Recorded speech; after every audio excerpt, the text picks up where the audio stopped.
Bienvenidos a este tercer programa del Rincón Conservador, donde se une el hogar, la tradición, las buenas costumbres, las risas, la alegría, el buen y sano beber, la buena comida y las buenas lecturas.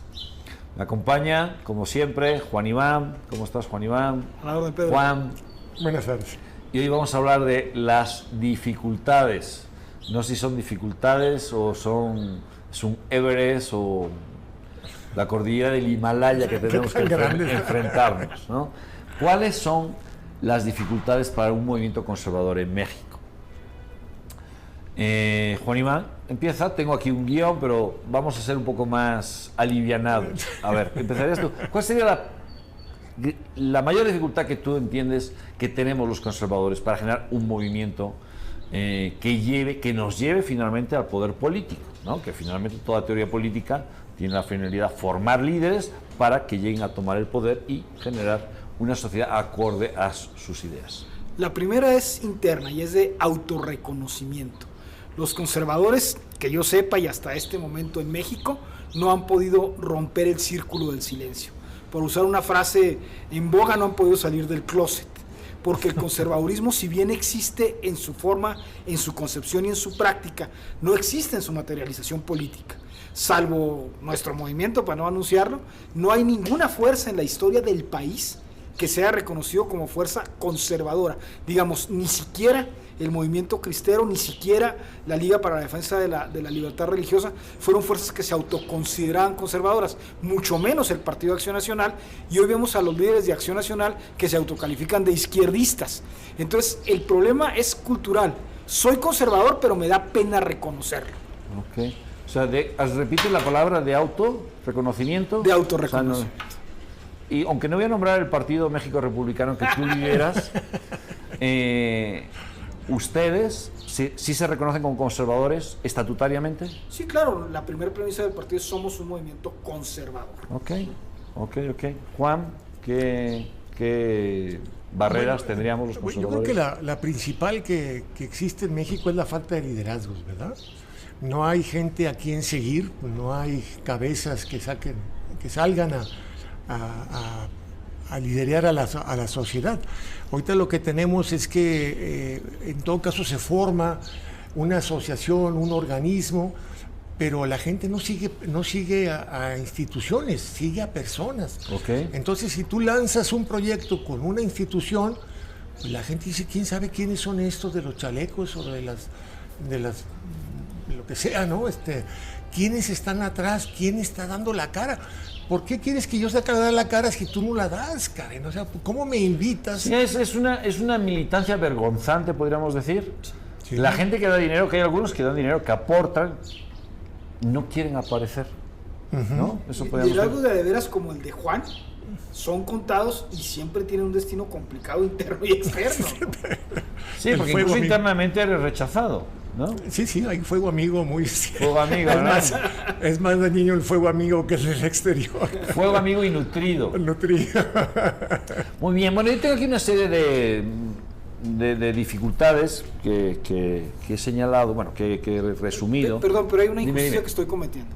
Yo creo que la candidatura presidencial de Eduardo Verástegui sí tuvo una clara connotación conservadora, aunque él no utilizó el término, pero digamos que sí defiende los valores en los que nosotros coincidimos plenamente: vida, libertad, familia, y yo agregaría desarrollo, pero digamos que Eduardo sí fue una primera vertiente actual de enfrentar esta ruptura del círculo del silencio. Sí, claramente su mensaje fue total y absolutamente conservador, ¿no? Aquí Juan hizo un escrito haciendo una crítica constructiva, que hubo gente que se la tomó mal, pero evidentemente pues Juan lo conozco bien y apoyó y activamente a Verástegui.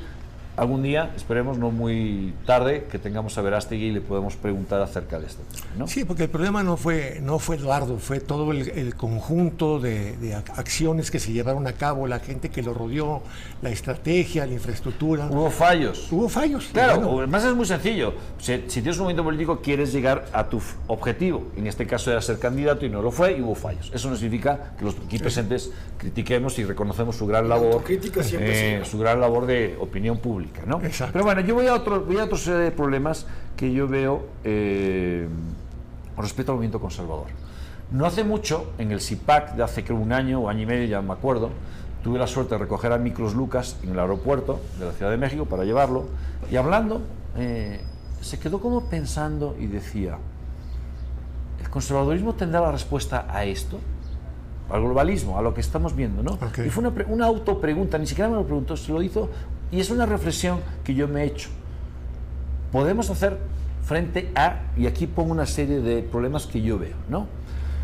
Si partimos que el conservadurismo ama las costumbres y las tradiciones que funcionan,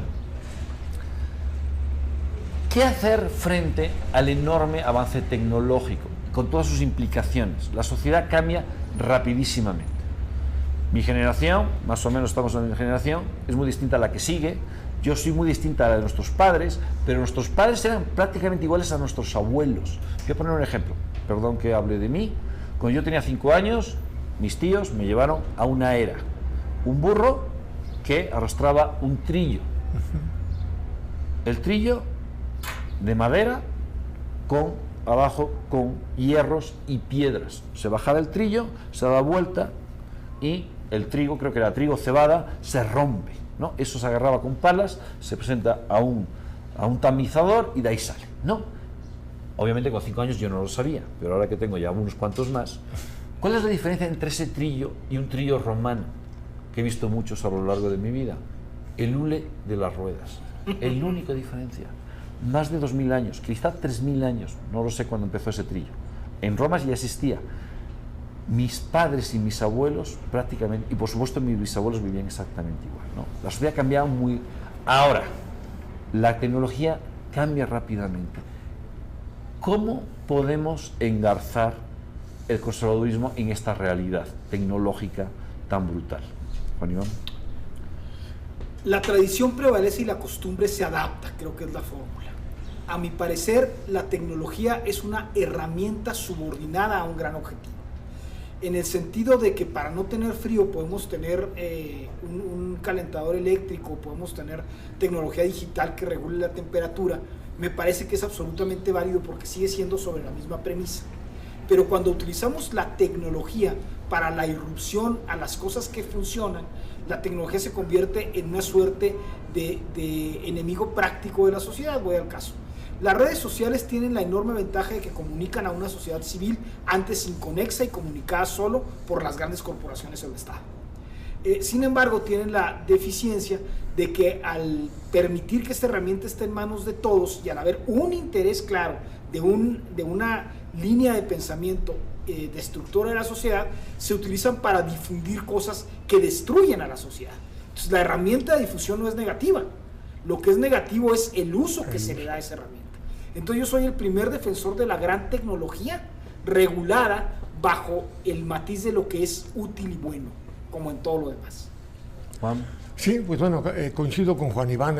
Realmente el problema con la tecnología es el uso que se le está dando, ¿no? Esto de, por ejemplo, que el Internet sea completamente libre y regular, donde te puedes encontrar que están reclutando niños para hacerlos sicarios, o que tengas pederastia, sexo duro, o sea, pornografía grotesca. Y dices, pues eso no está bien, entonces ¿por qué lo dejamos que funcione, caray, verdad?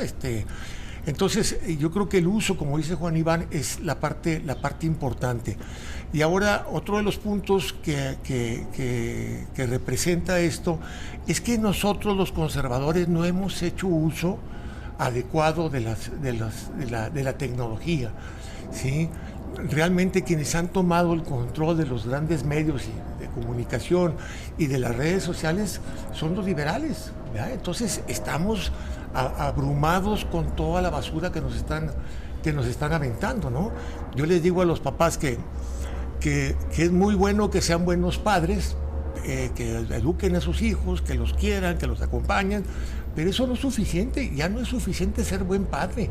Ahora es necesario que te involucres en el entorno exterior, porque el entorno exterior se va a comer a tus hijos.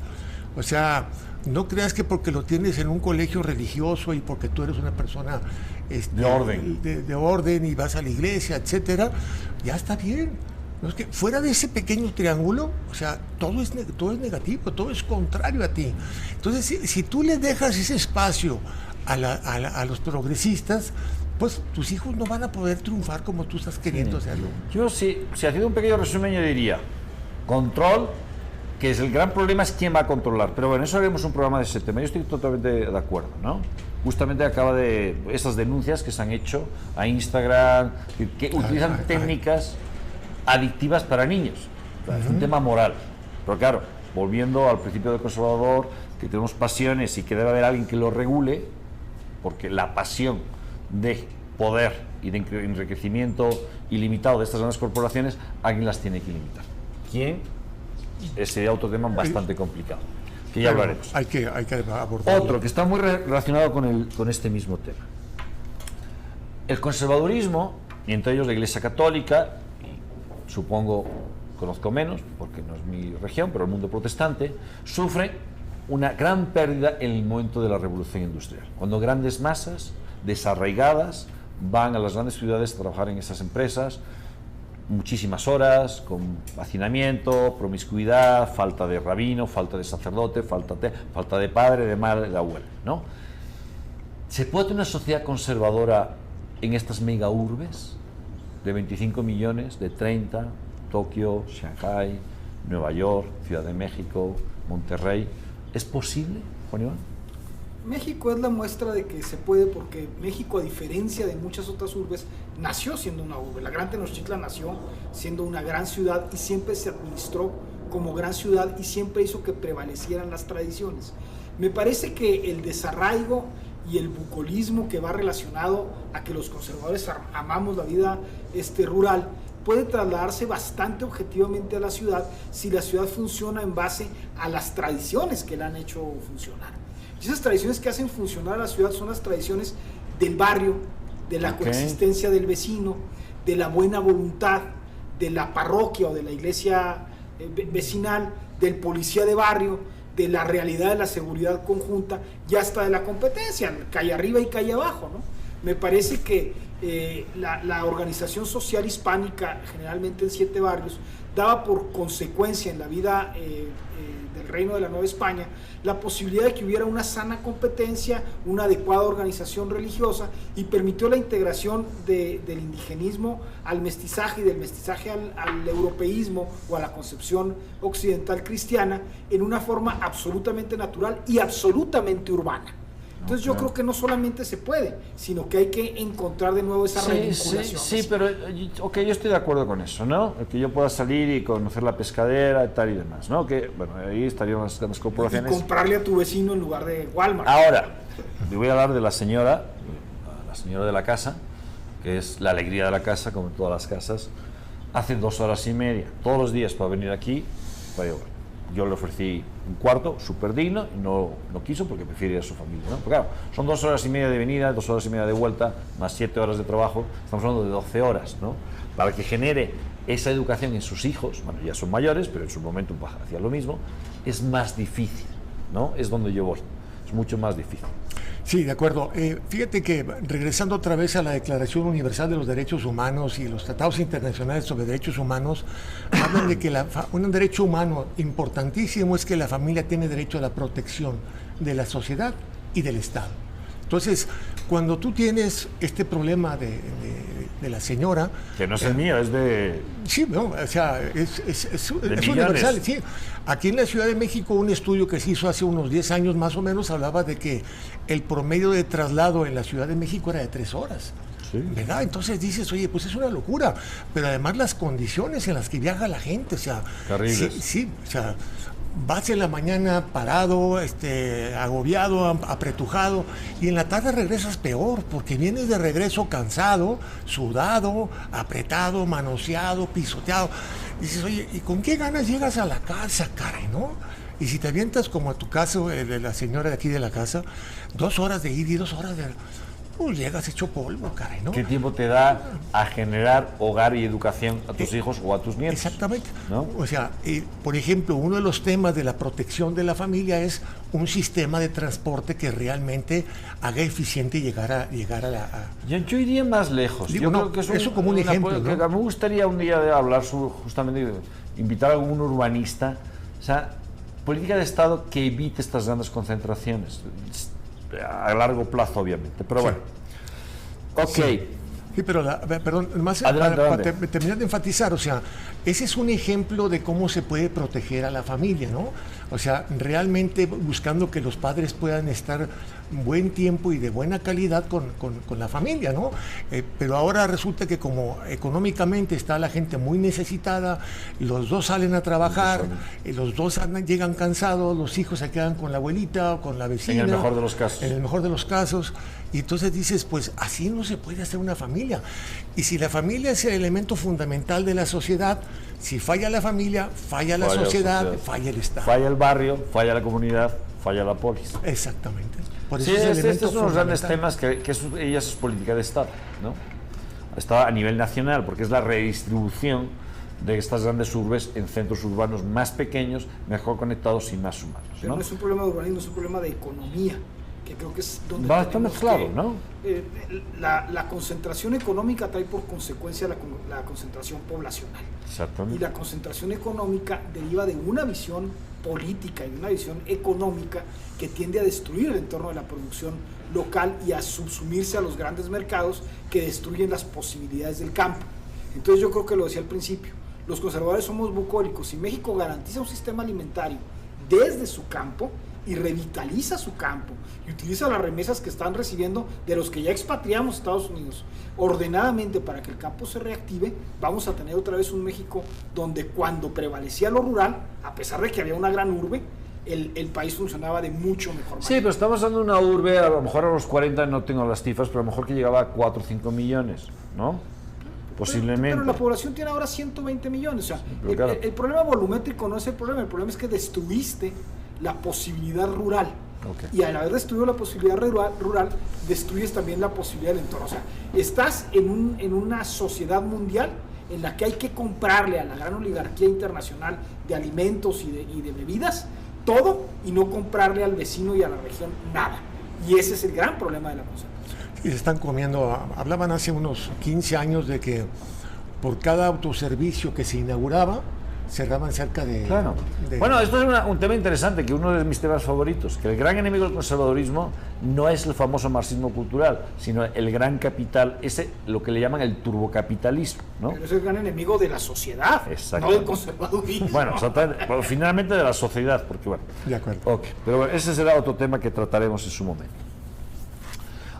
Siguiendo justamente con este tema, la concentración de capital apoyando la agenda globalista, progresista, el hombre elástico, que podemos hacer con él lo que nos dé la gana. Ante este tsunami, ¿qué podemos hacer? Decir la verdad. El problema del tsunami es que parte de una premisa falsa. Por mucho que me digan a mí que hay 130 géneros, que me acabo de enterar del número, ¿no? Por ahí van, sí. Sigue habiendo 2. Y sigue creciendo.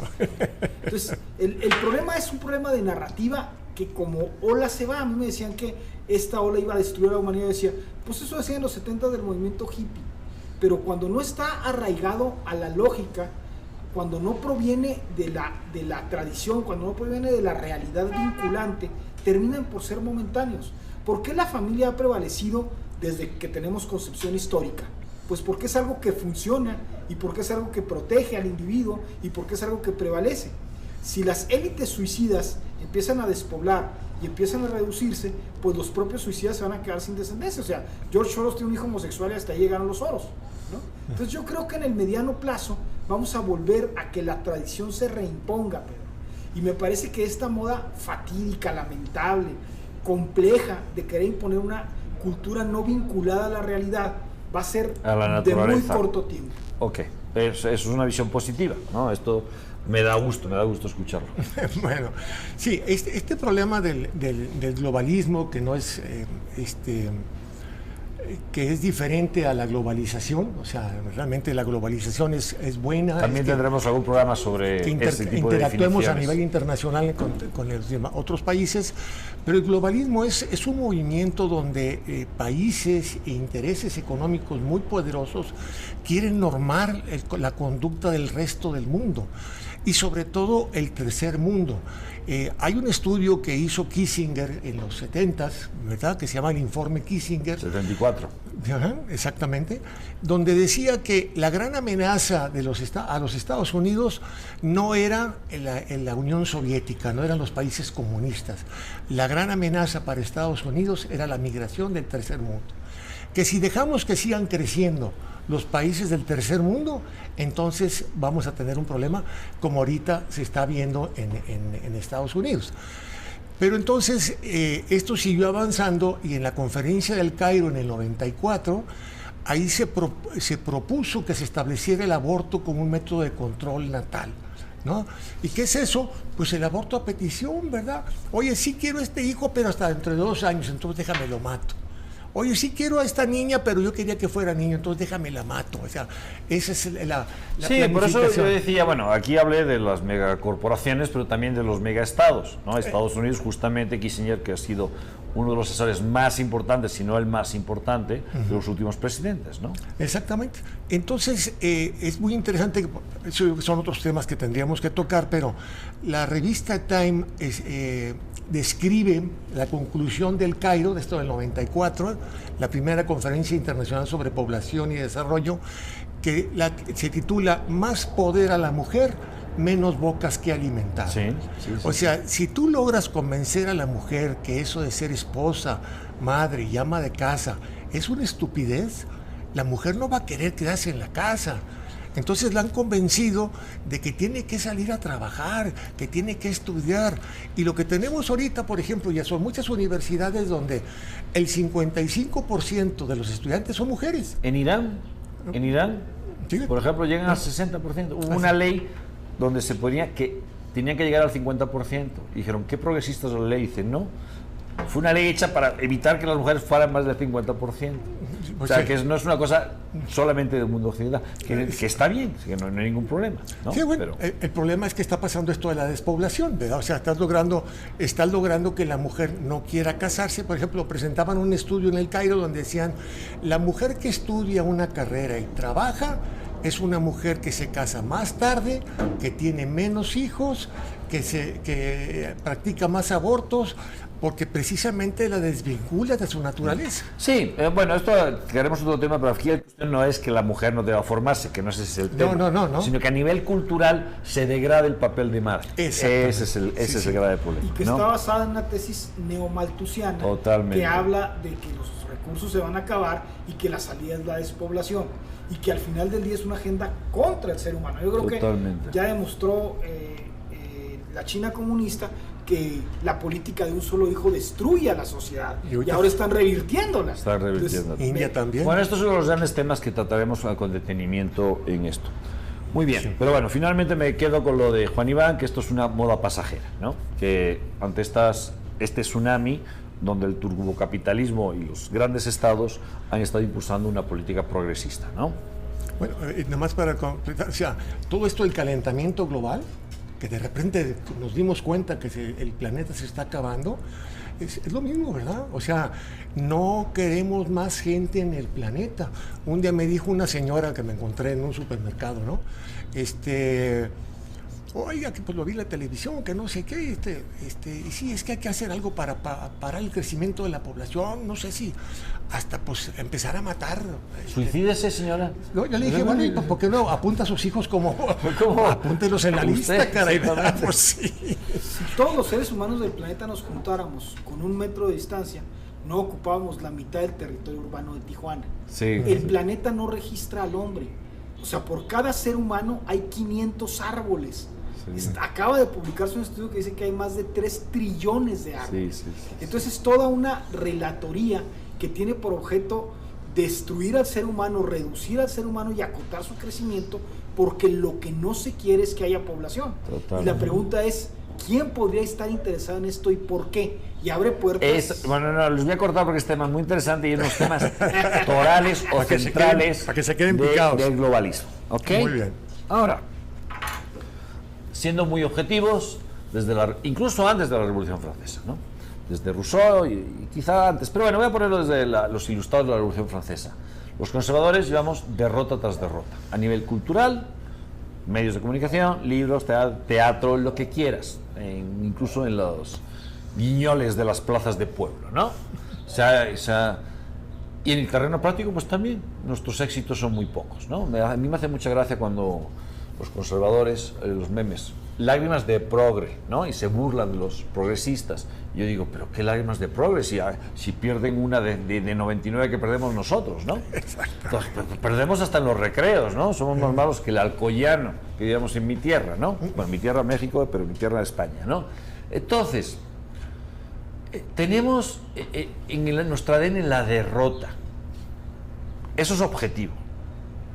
Tenemos Hungría, que llevan 5 años, Polonia, que acaba de tal, que Bolsonaro, que Trump, que no sé qué, que Vox, que ahí, y para de contar, ¿no? Pero llevamos 1800 años de triunfos. Exactamente. Ante esa visión, porque uno de los graves problemas es nuestro derrotismo, ¿qué le vamos a hacer? Ya. ¿Qué plantearías? Perspectiva de fondo. Nosotros estamos derrotados, al contrario.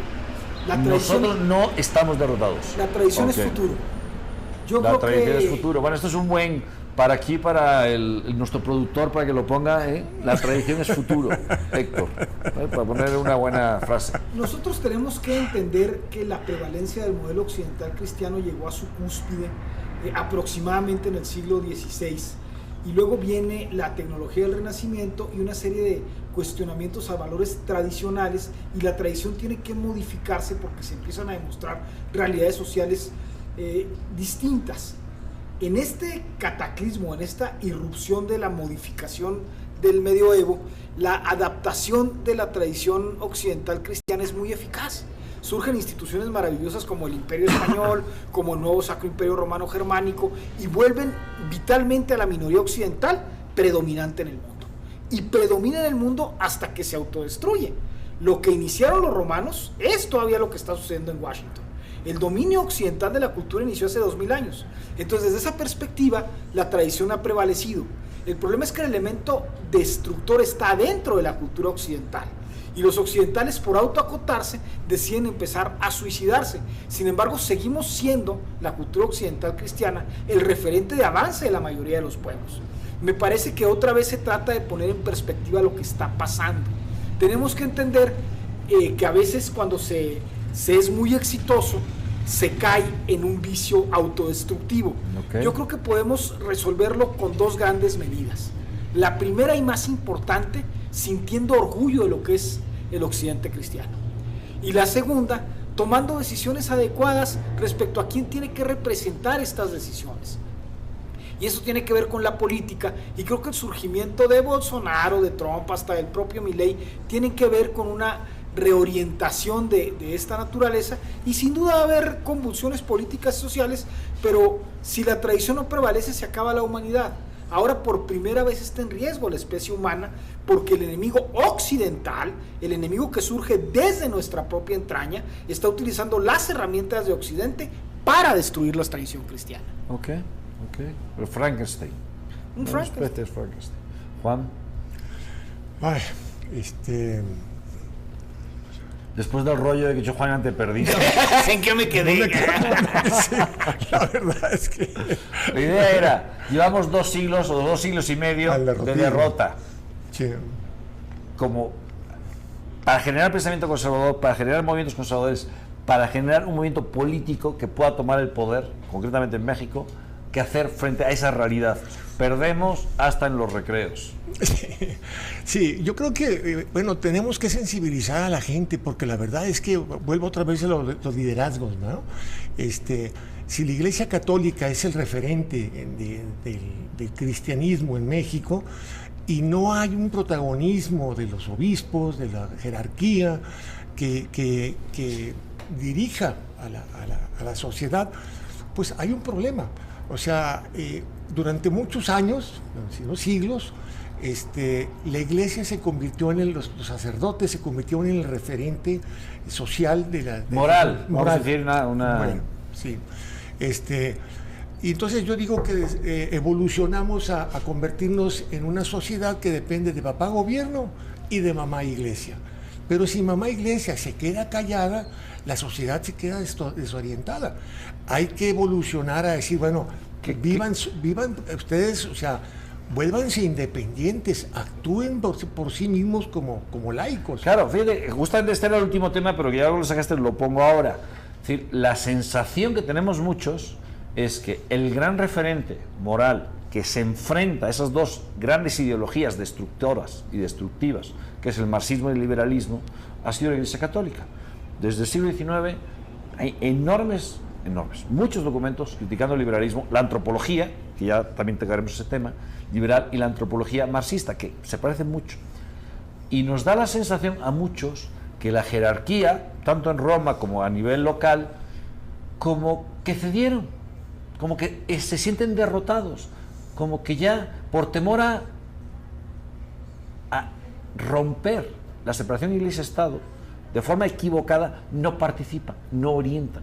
Tienen esa sensación. Y la infiltración, no, yo creo que hubo también un plan consistente dentro de la Iglesia para que gente que no respondía a la moral católica accediera a los puestos de la jerarquía. Y entonces tenemos a Tucho Fernández. ¿Tendrías una teoría de conspiración como que la Iglesia fue infiltrada para promocionar o favorecer toda esta oleada progresista? La Iglesia fue cediendo paulatinamente espacios. Ya tenemos ahí claramente el juramento antimodernista, donde esto lo detectaba Pío X. Fue cediendo espacios, y esos espacios fueron ocupados por gente que en realidad tenía una agenda modificatoria. Antiguamente los profesores de las facultades de teología tenían que jurarlo, ¿no? Pues todavía, yo no sé si todavía tendrían que hacerlo, todavía pero ya no lo hacen. Ya no se hace. Sí, el asunto fundamental es que la jerarquía católica fue cooptada por su enemigo natural. O sea, ¿cuántos curas homosexuales hay en la jerarquía, que ahora está lo que tú comentabas tan ampliamente de fiducia súplicas? Entonces ya la jerarquía no está encabezada por quien debía estar encabezada, y ese es otro problema de precisamente el enorme éxito de la Iglesia Católica. Hace que se convierta en un objeto de poder y los grupos de poder tiendan a controlarla. ¿Estás de acuerdo con eso, Juan? Sí, fíjate, o sea, hay un ejemplo interesante, ¿no?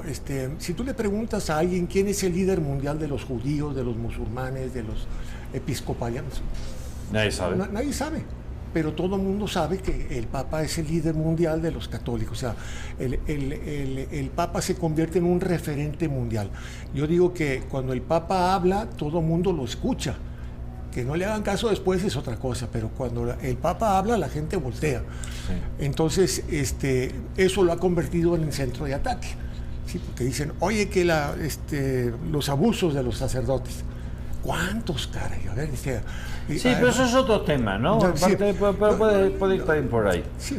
No, pero okay. a lo que voy es que se convierte en un punto de sí, pero mi tema no era tanto el ataque externo. Sí, mi pregunta era más bien, o mi preocupación es que si dentro, en esa batalla cultural, que finalmente es una batalla espiritual, también hablaremos otro tema de esto, la Iglesia ha dejado su vocación de formación y de opinión pública, ¿no? Pero bueno, como es un tema, también hablaremos, sobre todo se puede hablar muchísimo. Otro problema, ¿no?, que yo veo con los conservadores. Yo siempre he dicho, que me gustaría tocar otro programa sobre este tema: conservador que no lucha por vivir la castidad acaba siendo progre. ¿Por qué? Pues muy sencillo, porque lo vimos en el programa anterior.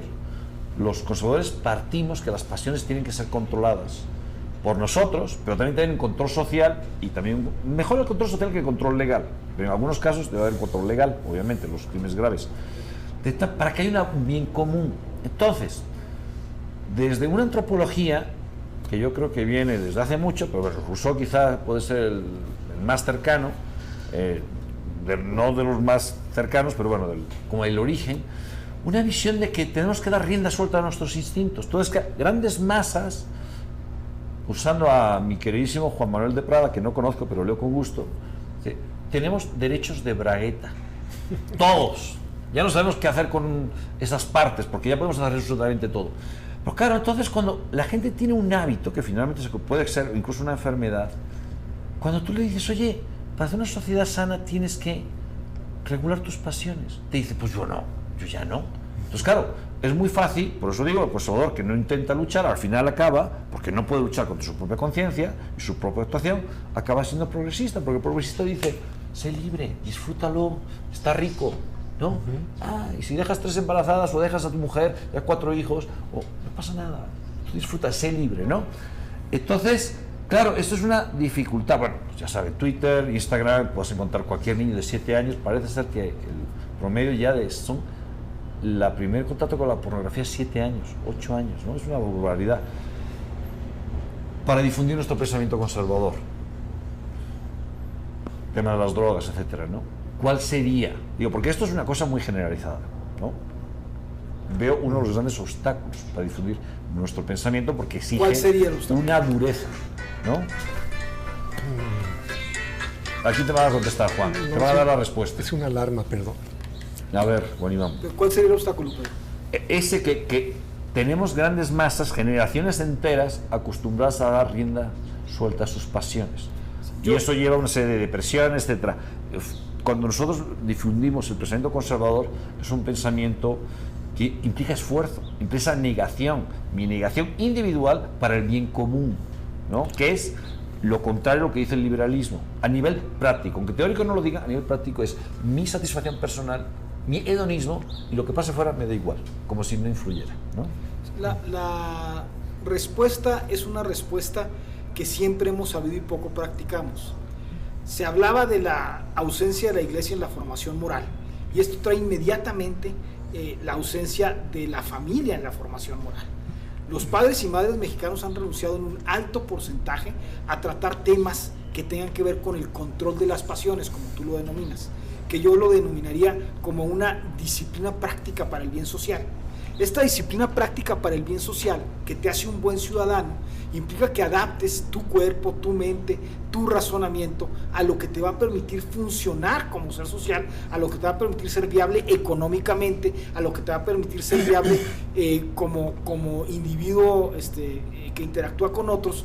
Y es lo que hemos perdido. Parece que hemos disociado por el liberalismo o por lo que sea, o por culpa de Televisa, la realidad de que si no mantienes una determinada línea de comportamiento, hay consecuencias. La familia se va a romper. La familia se rompió, claro, en un alto porcentaje, porque la familia está rota hoy día, no hay muchas familias disfuncionales.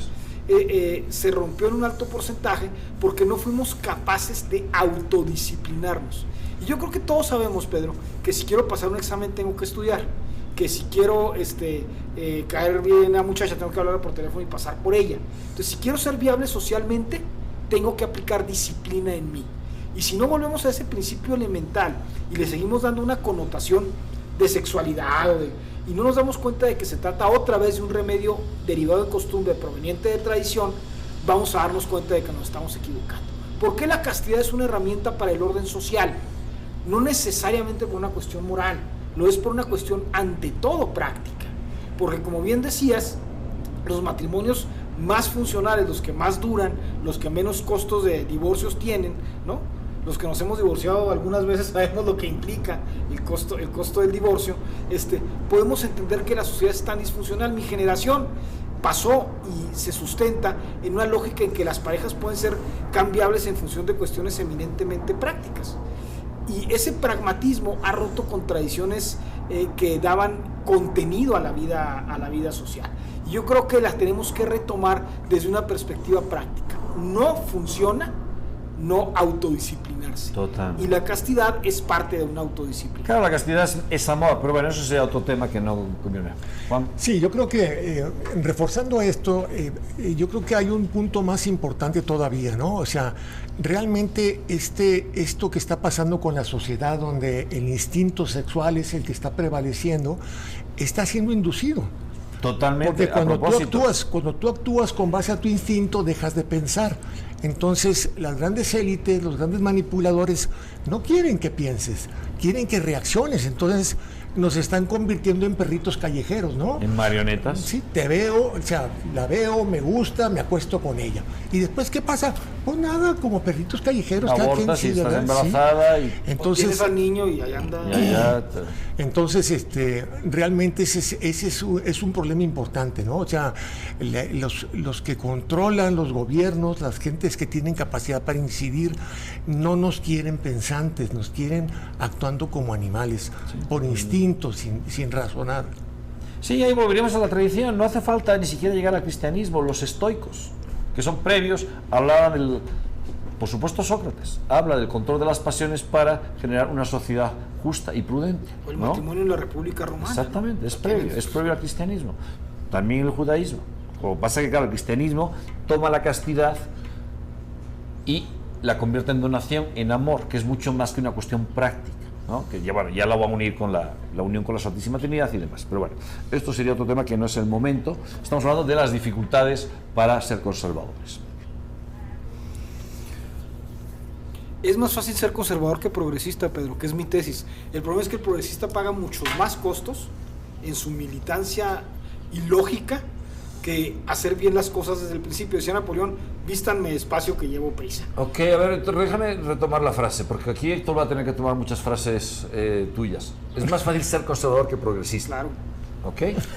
Pues yo ya terminé mis grandes dudas, o sea que si quieres desarrollo a esto, ya terminamos, o algún problema más allá de todos los que tenemos para desarrollar un movimiento conservador. No, sigue expresándote tú, por favor. Sí. ¿Por qué dices que es más fácil ser conservador que progresista? Por la sensación que yo tengo... Porque cuando estudias para el examen pasas, y cuando no estudias para el examen repruebas. Porque la disciplina, el orden, el apego a las costumbres te va a facilitar la vida práctica, no te la va a complicar. Nosotros no debemos poner el umbral del conservadurismo como algo difícil de alcanzar, no. Debemos volver al inicio y darnos cuenta que si hacemos las cosas ordenada y adecuadamente desde el principio, nuestra consecuencia en vida futura va a ser mejor. La sociedad funciona mucho mejor bajo un orden que bajo el caos. La gente que consume droga, que tiene enfermedades venéreas, que se corta partes sexuales, sufre mucho más que quien no lo hace. Bueno, ahora, en mi caso, que tengo la enorme suerte de que mis padres, después de más de 60 años, 63, viven todavía, ¿no? Y juntos, siempre. 95 y 87, ¿no? Y tengo la enorme suerte de poder cuidarlos con cierta frecuencia. ¿Eso es replicable hoy día? ¿Y han tenido problemas? No. Megaproblemas, como todo buen matrimonio, con 5 hijos, claro. etc. ¿No? ¿Eso es replicable? ¿Podemos ir hacia atrás para que eso, un niño de 13 años se le enseñe, tú quieres acabar?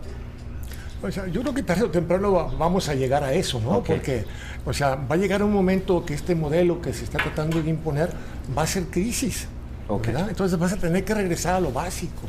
Ese es el punto importante, ¿no? O sea, o lo provocamos nosotros, el regresar a eso que ya probamos que funciona muy bien, o vamos a esperarnos a que venga una catástrofe y entonces reaccionemos en base a esa crisis. Como dicen mucho en España los de Vox, no somos de extrema derecha, pero sí somos de extrema necesidad. Podríamos concluir el programa con esto. Tenemos todas las dificultades habidas y por haber, aquí se han señalado algunas, pero volviendo, la naturaleza humana manda, lo bueno, el bien es difusivo de por sí, y desde este pequeño rincón conservador esperamos que la buena semilla se difunda y que mucha gente se vaya uniendo, para poco a poco generar medios de comunicación, editoriales, teatro, cine, que realmente difundan pues lo que es un hombre sano, una mujer sana y una sociedad sana.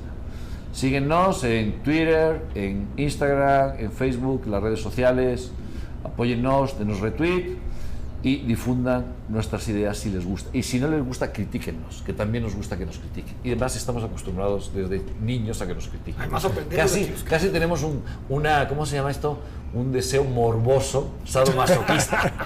Nos gusta que nos peguen. Aprende uno, caray, ¿verdad? Así que si nos quieren pegar, péguennos, que lo recibimos con alegría. Muchas gracias y hasta el próximo programa. Juan Iván, me equivoqué. Hasta el próximo programa.